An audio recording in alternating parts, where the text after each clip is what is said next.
कटेगा।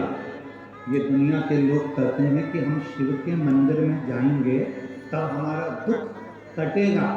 शिव महापुराण की कथा कहती है जब तुम्हारे मन में ये आ गया कि शिव के मंदिर जाएंगे, उसी क्षण से दुख कटना प्रारंभ हो जाता है। जाने की तो बात लोग कहते हैं हम शिव के मंदिर जाएंगे तब दुख कटेगा, हम शिव पुराण में जाएंगे तब दुख कटेगा। ना ना, शिव महापुराण की कथा कहती है जिस दिन तुम्हारे मन में यह भाव आ गया कि मैं शिव पुराण में जाऊंगी, तुम्हारे मन में यह भाव आ गया कि मैं मंदिर जाऊंगी, तुम्हारे मन में यह भाव आ गया कि मुझे शंकर जी को एक लोटा जल चढ़ाना है, तुम्हारे मन में यह भाव आ गया कि मुझे भगवान का भजन करना है, समझ लो तुम्हारा दुख कटना प्रारंभ हो गया। अगर दुख नहीं कटता तो तुम्हारे मन में यह अच्छा विचार आता ही नहीं। अच्छा विचार तब आता है जब तुम्हारा दुख कटने का समय आता है। अच्छे विचार तब आते हैं जब तुम्हारा दुख कटने का समय तुम्हारे करीब में आता है, नहीं तो अच्छा विचार भी नहीं आता। अच्छे विचार तब आएंगे जब तुम्हारा दुख कटने का समय तुम्हारे पास में है।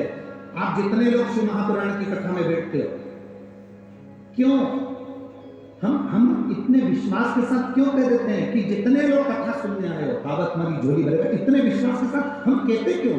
कारण क्या इसका कहने का? उसका कारण केवल इतना सा है कि शिव महापुराण की कथा तक वही पहुंचता है जिसको बाबा ने बुलाया होता है या चुना होता है, जिसके कष्ट मिटाना है।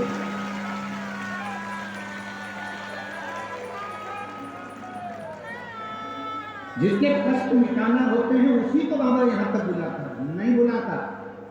किसी किसी का पूरा बैग तैयार की तैयार रह जाता है और मालूम पड़ो कि वो तो जा नहीं पाती और उसकी जगह दूसरी चली जाती। बैग तैयार, गाड़ी में उसकी बुकिंग थी, सीट बुक थी, उसने कहा था मैं भी चलूंगी, पूरी तैयारी थी और घर में काम आ गया और नहीं जा पाई। अभी 16 तारीख से 20 तारीख तक कथा मुंबई में होना थी कल्याण में, पर किसी कारणवश नहीं हुई।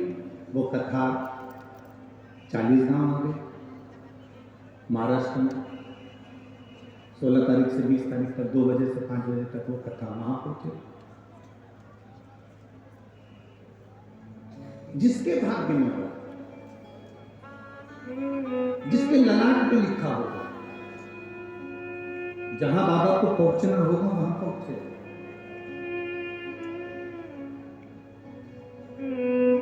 वरना मुश्किल, बहुत मुश्किल। एक माँ बैठी है यहाँ,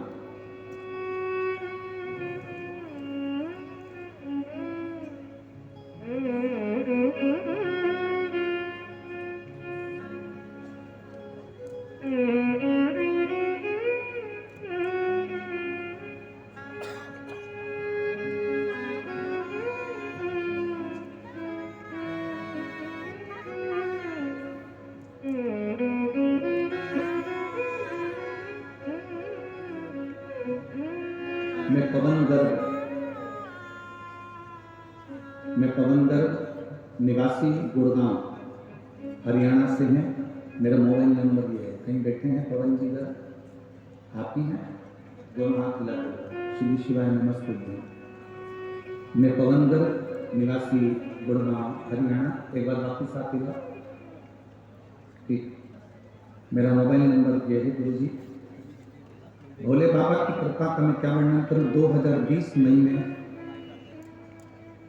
मेरा कैंसर का ऑपरेशन करके डॉक्टरों ने कैंसर की गांठ निकाल दी। मेरी कैंसर की गांठ निकाल दी थी, परंतु 3 साल में दूसरी बार मुझे कैंसर हो गया। कैंसर गंभीर स्टेज पर पहुंच गया, पूरे शरीर में कैंसर फैल गया। डॉक्टरों ने कहा इतनी लास्ट स्टेज पर कैंसर है कि ये इंजेक्शन से कवर हो जाए तो बहुत बड़ी बात। हमको इंजेक्शन लगाना शुरू करा। वो इंजेक्शन इतना कष्टदायक था गुरुदेव कि उससे तो मौत भली है। इतना कष्टप्रद वो इंजेक्शन था जो मुझे हर महीने 3 महीने में लगने लगा। गुरुदेव इतनी बड़ी बीमारी और इतना तकलीफदायक बीमारी है कैंसर। बाबा भोलेनाथ से प्रार्थना करना गुरुदेव कि किसी के शरीर को बाबा ऐसा कष्ट ना दे, सब स्वस्थ रहे, सब निरोगी रहे। गुरुदेव, डॉक्टर ने कह दिया कि तुम कुछ दिन के मेहमान और तुम्हारा शरीर अब बेकार हो गया है, इसमें इंजेक्शन से भी काम नहीं पड़ रहा। तब किसी ने कहा कि शिवजी पर जल चढ़ाओ, मौका मिल जाए तो किसी को सीहोर भेज दो। सीहोर जाकर कुबरेश्वर धाम से मांग कर कंकर शंकर रुद्राक्ष लेकर आ जाए, पूजन करके। हम उस रुद्राक्ष को लेकर आ गए और उस रुद्राक्ष को तांबे के कलश में गलाकर शिव जी को चढ़ाते। गुरुदेव, कुबरेश्वर धाम साधारण धाम नहीं, शंकर का कैलाश पर्वत नहीं है। वहाँ का कंकर शंकर स्वयं हमारा कल्याण करता है। हमने उसको गलाकर पानी पीना प्रारंभ करा। मैं बाबा को क्या वर्णन करूं गुरुदेव। बाबा ने मेरी लाज रखी।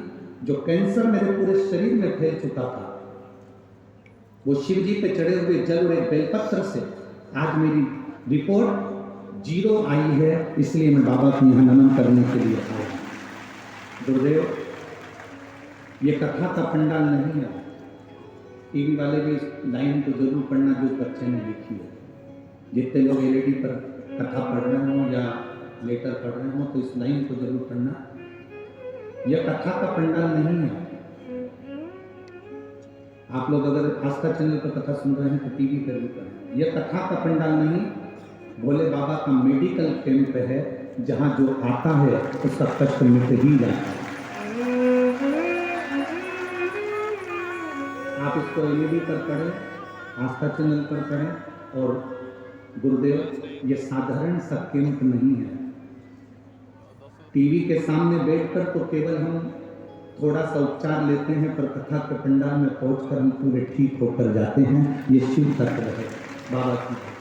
अब ठीक है बाबू, हाथ लगा दो। श्री शिवाय नमस्ते। बैठिए, बाबा की कृपा।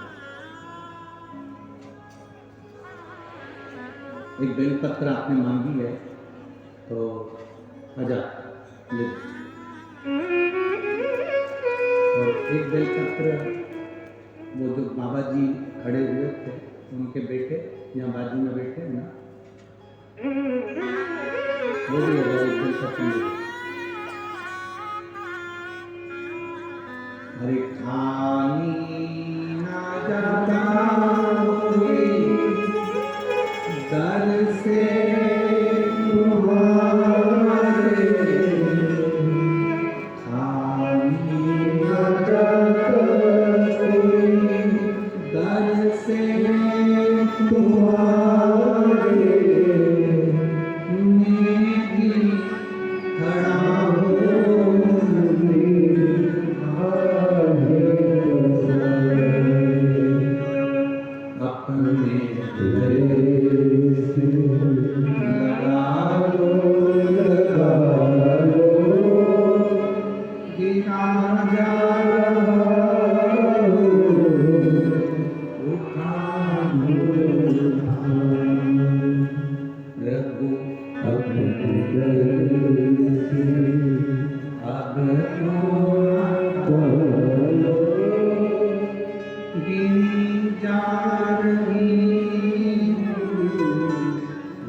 विश्वास कर ले क्या बेलपत्र और जल से क्या कैंसर मिट सकता है। और शिव तत्व शंभु शंभु ये मेरी जीजी भटिंडा की मेरी बहनों, मेरी जीजियों, मेरे जीजाओं, मेरी बेटियों, बेटाओं, मेरी माताओं, मेरे भाई, मेरी बहनों, एक बात अपने भीतर उतार कर रखना। अभी आपको कहा था कि हम विश्वास से क्यों कहते हैं कि बाबा की झोली भरेगा, क्योंकि बाबा उसको ही यहाँ तक बुलाता है जिसको उसको देना चालू करना।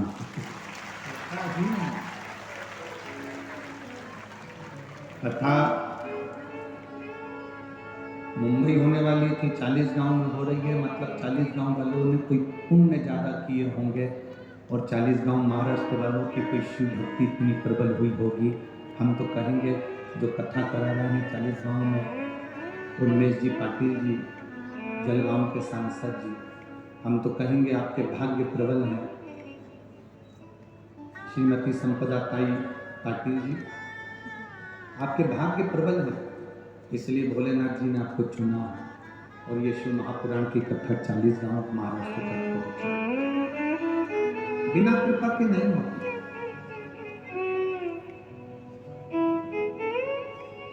एक बहन ने पत्र में लिखा, हम बठिंडा वालों ने तो कब से इंतजार करा था इस शिव महापुराण का, अब मिली। ऐसे कई प्रदेश, जम्मू है, हरियाणा है, दिल्ली है, ऐसे कई जगह के लोग कथा का इंतजार करते रहते हैं। बस हमारे क्षेत्र में कैसे भी एक बार आए शिव महापुराण अपने प्रदेश में अगर एक बार आती है तो पूरे प्रदेश का कल्याण ही कर करती है। सहज नहीं, बस उस तक पहुंचना हमको, उस तक जाना। आपको चुना, ये आपकी प्रधानता है या आपकी श्रेष्ठता? उसमें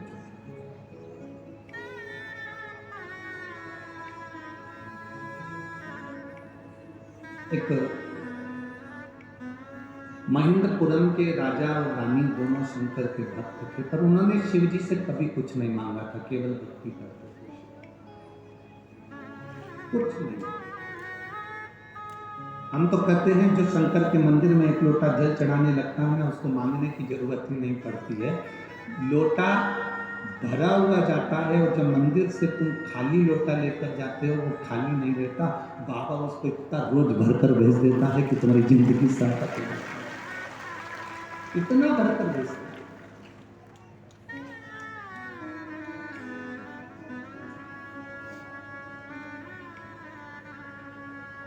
ये उसकी कृपा के बिना नहीं, उसकी दया के बिना नहीं, उसने भेजा। शिव कथा करेंगे, महेंद्रपुरम के राजा ने शिव भक्ति करी, उनकी पत्नी ने भक्ति करी, कभी नहीं मांगा। अब बेटा जन्म लेने वाला है, महेंद्रपुरम के राजा की रानी गर्भ से, गर्भी,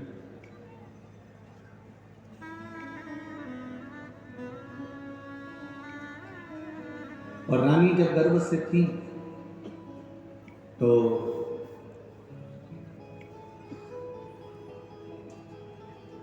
उनकी जो दासी थी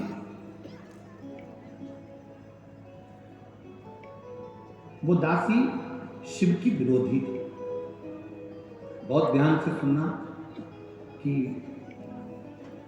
आपका मन करता है कि मंदिर जाऊं, आपका मन करता है शिव जी को एक लोटा जल चढ़ाऊं, आपका मन करता है शिव महापुराण की कथा सुनूं, आपका मन करता है शंकर की कथा को अपने जीवन में उतारूं, या कभी मौका मिल जाए तो एक बार मैं भी बेलपत्र चढ़ाऊं, एक बार मैं भी शिव महापुराण की कथा सुनने जाऊं, ये आपका मन कर रहा है। कोई कोई मोहल्ले में, कॉलोनी में, क्षेत्र में, परिवार में कोई कोई ऐसा रहता है जो जिसको शंकर की निंदा करना अच्छा लगता है, शिव महापुराण की निंदा करना अच्छा लगता है।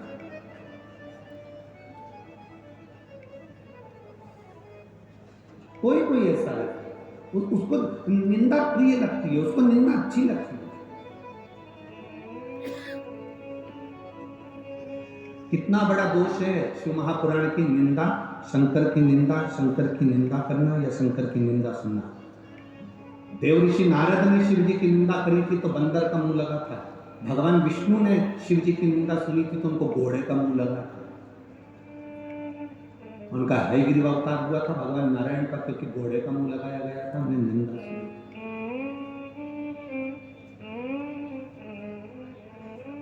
देव ऋषि नारद ने शिव जी की निंदा कर दी थी, रुद्राक्ष की माला जो भोलेनाथ जी ने पिनाकर भेजी थी उसको उठाकर जमीन पर पटक दिया था, शिव जी ने जो पिनाया। कितना बड़ा दोष है। आप किसी मंदिर में अपनी 4 व्हीलर गाड़ी को लेकर गए, पंडित जी से कहा पंडित जी इसकी पूजन कर दो, पंडित जी ने पूजन करी, भगवान की चढ़ी हुई माला लाकर उस गाड़ी पर चढ़ा दी, गाड़ी दौड़ने लगी, पत्तियां गिरने लगी, जमीन पर वो पत्तियां गिर रही हैं, भगवान के चढ़े हुई माला की फूल पत्ती जमीन पर गिर रही है।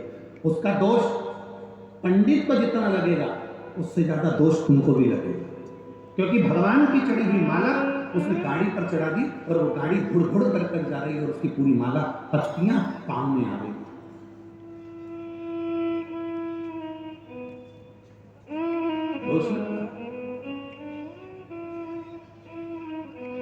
इंद्र का तो राज्य चले गया था, केवल भगवान की चढ़ी, बाबा भगवान नारायण ने दुर्वासा बाबा को माला दे दी, वो माला उन्होंने उठाकर इंद्र को दे दी, इंद्र ने वो माला उठाकर ऐरावत को दे दी, ऐरावत ने वो माला जमीन पर पटक दी। भगवान की पहनी हुई माला जब जमीन पर पटकी तो इंद्र को श्राप लग गया कि तू, तेरी राज सत्ता पूरी विहीन हो जाएगी, तेरी पूरी सत्ता चली जाएगी, पूरा वैभव चले जाएगा,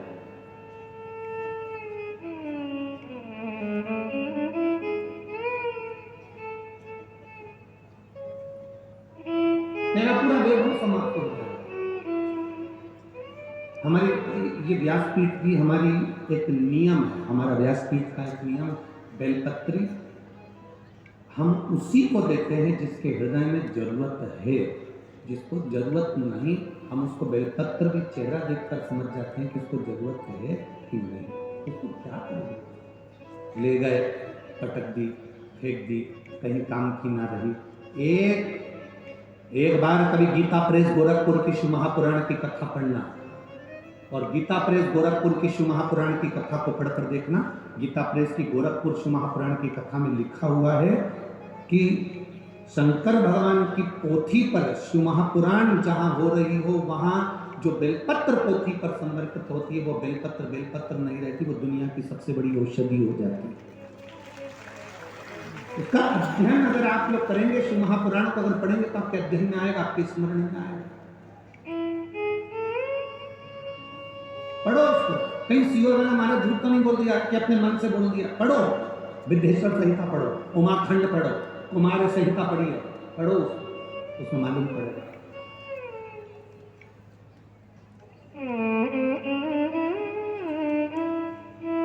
क्यों किसी तीर्थ में जाते हैं तो पवित्र कुंड में, पवित्र सरोवर में, पवित्र तालाब में स्नान करते हैं? क्यों तीर्थ में जाते हैं तो संतों के यहाँ, गुरु के यहाँ हम लंगर छकते हैं? क्यों? 5 स्टार होटल में किसी तीर्थ में जाना तो 5 स्टार होटल में भोजन मत करना, ये हम पहले भी बोले। किसी तीर्थ में जाना तो उस जगह पर लंगर हो रहा हो, लंगर चल रहा हो।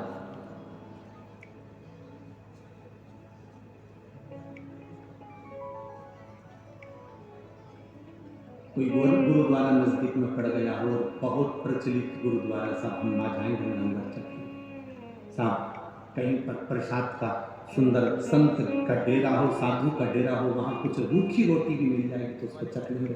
कितनी रोग, कितनी तकलीफों को ये हर लोग, ये तकलीफ है। सीहोर कुबेरेश्वर धाम पर लोग आते हैं, अभी तो रसोई घर वहां का तैयार हो रहा है, आप लोगों का प्रेम है, शायद 15 से 20 दिन में रसोई घर तैयार होकर उस रसोई घर में भी अब मशीनों द्वारा भोजन तैयार होने लगेगा और भोजन लाखों भक्त जैसे वहां आते हैं प्रेम से पाने लगेगा। बाबा की ऐसी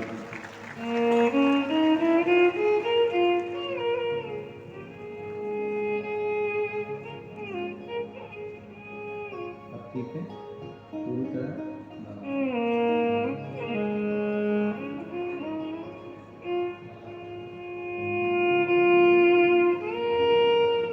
पलंग पर पड़े रहते थे, इतना कैंसर फैल चुका था कि पूरा शरीर बेकार हो चुका था और डॉक्टर के हिसाब से हर 3 महीने इंजेक्शन लगता था इनको।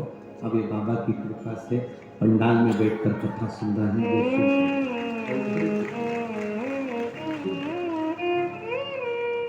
बोल बम का नारा है, सारी समस्या का हल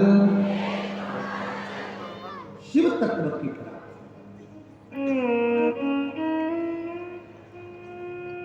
एक निंदा करने वाली ने निंदा करना पड़ा। महेंद्रपुरम के राजा रानी शिव भक्त थे और एक उनकी सेविका ने निंदा करना पड़ा। सेविका निंदा कर,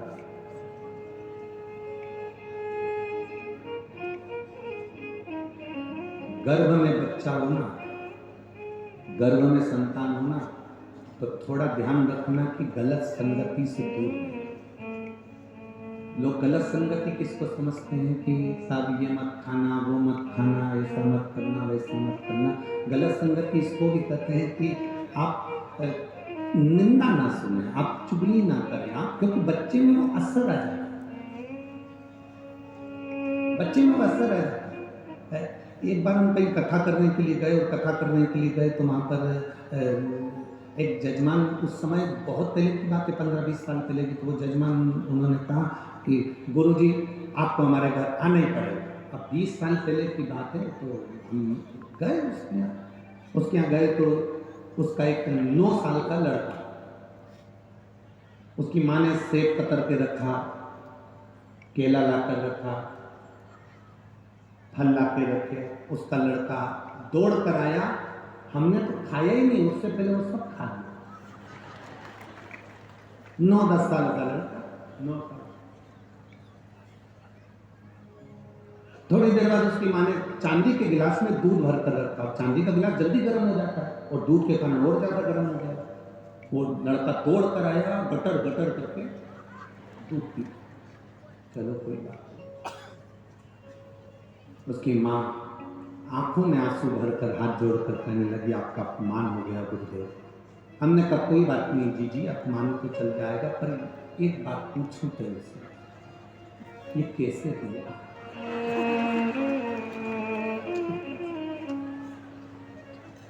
ये अपमान तो चल जाएगा अपनी जगह, पर तू इतना बता दे ये कैसे हुआ? उसने कहा गुरुजी, जैसे आप कथा करने आए हमारे गांव में, जब ये गर्भ में था, एक महाराज जी कथा करने के लिए आए थे, उन्होंने कह दिया था कि खूब सुंदरकांड का पाठ करो। मैं गर्भ के समय पर खूब सुंदरकांड पढ़ी, इतना पढ़ी कि एक दिन में 6 बार, एक दिन में 8 बार। हमने कहा जी फिर बस उसके बाद ये मेरा जो बेटा हुआ है गुरुजी, पेड़ पे चढ़ जाता, नीचे कूद जाता, बिल्डिंग से नीचे कूद जाता, आगे के बर्तन भगोने उठा लेता, हमको लगता है हमारे घर में हनुमान आ गए। अब हम क्या करें गुरुजी, इसकी शांति का उपाय बता। हमने कहा हनुमान चालीसा पढ़ो। अब क्या कर सकते हैं?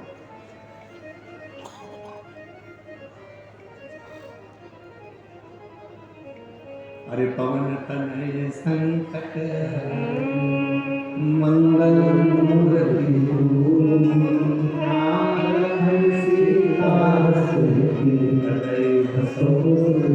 एक बात बहुत अच्छे से सुनना।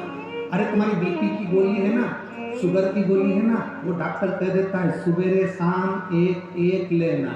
डॉक्टर 2 गोली का डोज कब देता है? जब तुम्हारा बीपी शुगर ज्यादा ही गड़बड़ हो रहा है। बोलो सही बात है कि गलत है? नहीं तो 1 गोली बहुत है।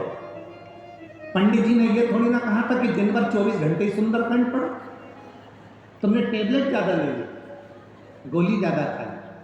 पंडित जी ने कहा था सुंदरकांड का पाठ करना, पर ऐसा नहीं बोला था कि 24 घंटे पढ़ो। आज तक इस व्यासपीठ से हमने ये नहीं कहा कि तुम 24 घंटे शिव जी के मंदिर जाके बैठ जाओ। बोला कभी अपने घर में रहो, खूब बढ़िया भोजन बनाओ, अच्छा व्यापार करो, नौकरी करो, सर्विस करो, अपने शरीर की कैपेसिटी है उससे दुगना कमाओ। हम ये भी नहीं कहते कि तुम तुम्हारा काम छोड़ दो, धंधा छोड़ दो। अपने शरीर की जितनी कैपेसिटी उससे दुगना कमाओ, ज्यादा से ज्यादा कमाओ। पर निवेदन है, कमाने के साथ में जो कमाया है उसका कम से कम 2 अंश अपने शरीर पर खर्च भी करो। जोड़ जोड़ के मर मत जाना, अपने ऊपर खर्च करो, अपने ऊपर। सियोर वाले महाराज को भी मत दो, किसी को मत दो, तुम अपने ऊपर खर्च करो। जो अपने ऊपर खर्च नहीं करता वो बाद में फिर दवाई में खर्च करता। हम कभी नहीं कहते कि तुम हमको दो, तुम तो तुम्हारे ऊपर खर्च करो ना, जो कमा रहे हो। दुकान पर बैठकर अगर आज तुमने 20,000 रुपये कमाए हैं, उसमें से कम 200 रुपये, 500 रुपये, 1,000 तो अपने ऊपर खर्च करो। बेटा कटे हुए सेवफल का मोबाइल रख लिया,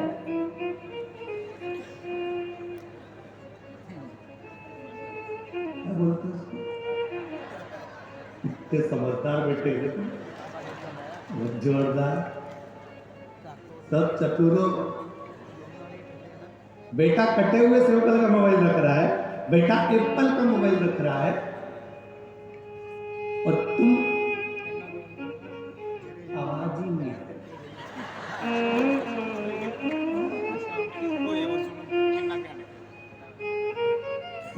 इतने से पोता पोती मोबाइल तो ऐसे चलाती,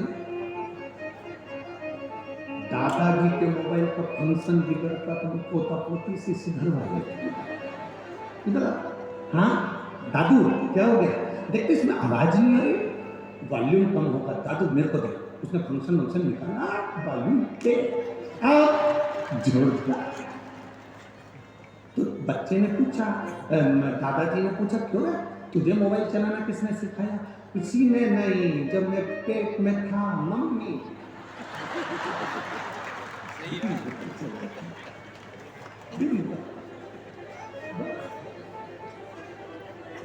अब असर तो आएगा, वो असर कर जाएगा।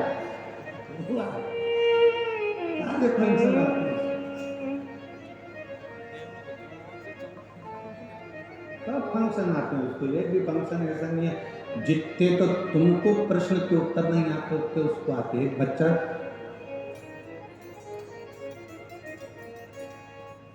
अपनी दादी की गोद में जाकर बैठ गया और दादी से बोला, ओ दादी।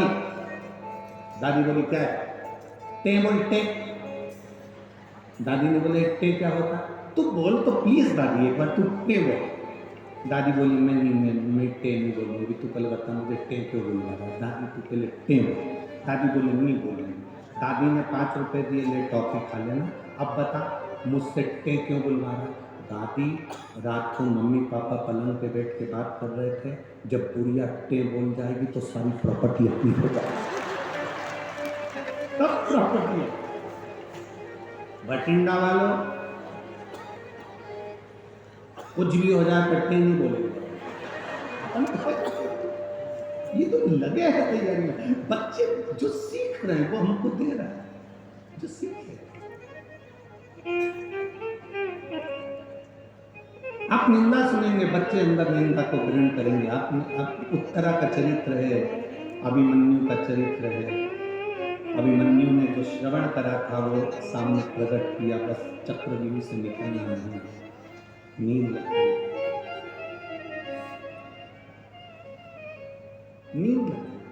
निकलना है।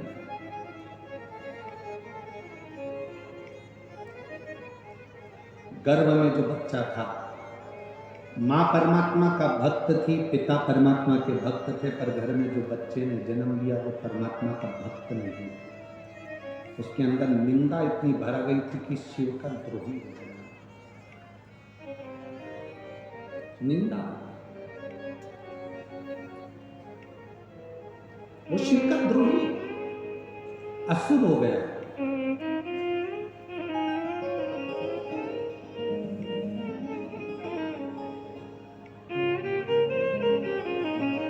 आप बड़े हैं, समझदार हैं, आप पर इतनी जल्दी निंदा असर नहीं करती है, और छोटे छोटे बच्चे जो घर में होते हैं उन पर परिवार का बहुत जल्दी असर पड़ता है। दादी अगर रोज मंदिर में बैठकर अगरबत्ती लगा रही है तो बच्चे छोटे, उनके पास में अगरबत्ती नहीं है तो अगरबत्ती की